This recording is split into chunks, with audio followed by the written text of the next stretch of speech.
secret of getting your prayers answered is to be dedicated and to be completely serious with what you want. The secret of getting your prayers answered is first believing that your prayers will be answered. When you ask for your prayer, believe that it's going to be answered. And if it's not answered, if it doesn't come to be, you ought to be very disappointed, and it ought to be unexpected.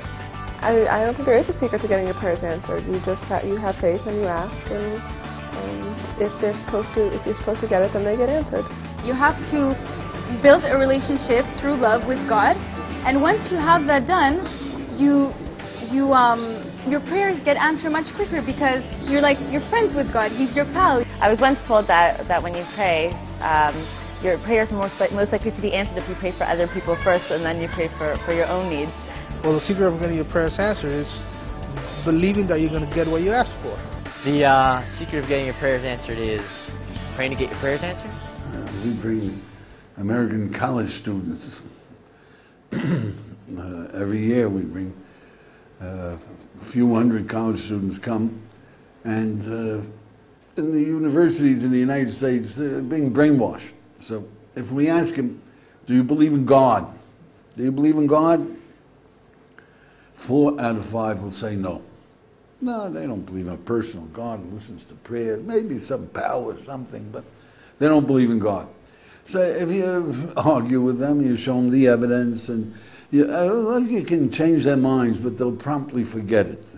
Promptly forget it. You know, arguing with people is a very bad way of getting them to see something that they're not interested in. But what we do today is we ask them, tell me, did you ever pray?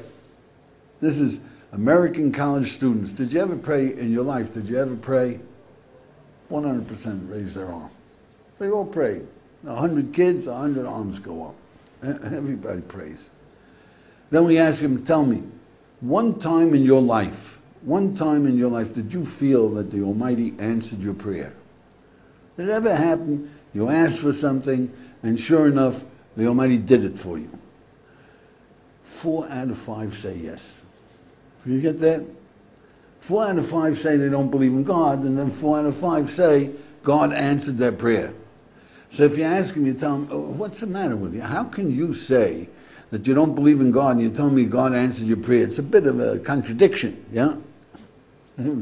For sure, they see it's a contradiction, but all you succeeded in doing is getting them confused, because that's really what they are. They're confused. Everybody prays, and then they go out and say they don't believe in God. That itself is a confusion. Yeah, got to make up your mind. What are you praying? But you don't want them confused. So what do? Today we ask them, you said God answered your prayer. You said God answered. You said God answered. And 5 guys, Jews, and they stand up to it. Yeah, that's right. God answered my prayer. So we say to them, what'd you pay him?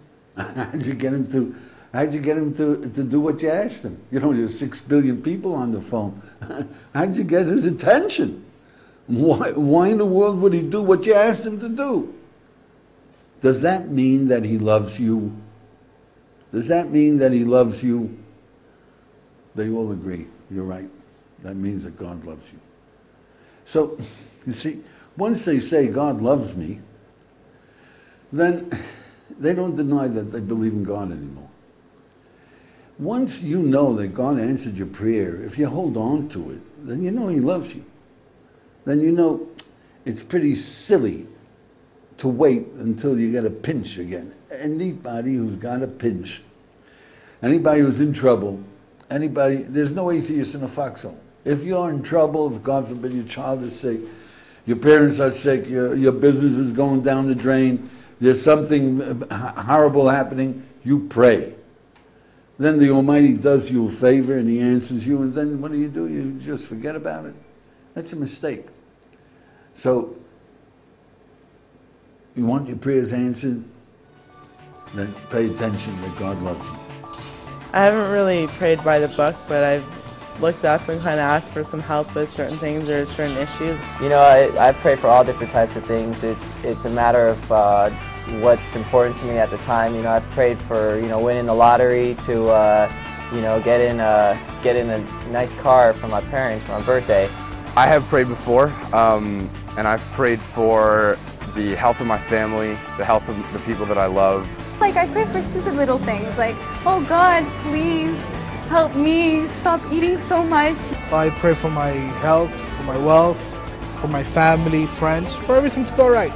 I pray for nice life. I pray for whatever I need. Then that's what I pray for. Lately I've been praying for my character defects. That my character defects, I can harness my character defects and turn them around and have the correct character aspect that I'm looking for. Once I prayed for my sister to get married and to find her soulmate, and she did. I really prayed hard that I should find my wife, and I found the right one for me. I prayed for children, and thank God I have 2 beautiful little girls. I prayed once that I would get let back into school after I got kicked out, and I got let back in. Well, back in high school, I had the game-winning free throw shot, and I prayed pretty hard that that would go in. I don't think I've really had my prayers answered. Every day my prayers are answered. That I'm safe, I'm healthy, and I'm happy. I think all my prayers are still in process of being answered because these are things that I'm still asking for. I just recently got a job, and I was praying for a while that I would get a job. So I mean, whether or not it was related to my prayers, I'm not sure. But I like to think it was. That's why I continue to pray, because I think that they are answered. Now, I've asked many people, tell me about when your prayer was answered. Tell me about that time that the Almighty answered your prayer. And there's one line running through all of them. And that line is, that's when they were really praying, meaning they really needed something. They really were counting on God. They were really approaching Him. See, a lot of times we say a prayer, it's like a one-arm bandage. You know what a one-arm bandage is? A slot machine. Put it in a quarter, pull it, you lost. Another quarter, another quarter. After 5 quarters, you give it a kick, and you go to the next machine. God isn't a slot machine. If you mean it, and you're talking to Him, and you know He loves you, and you're counting on Him, don't be surprised. Don't be surprised, because then you're not real with Him. Don't be surprised. He's there. He loves you. He has the power. He'll help you.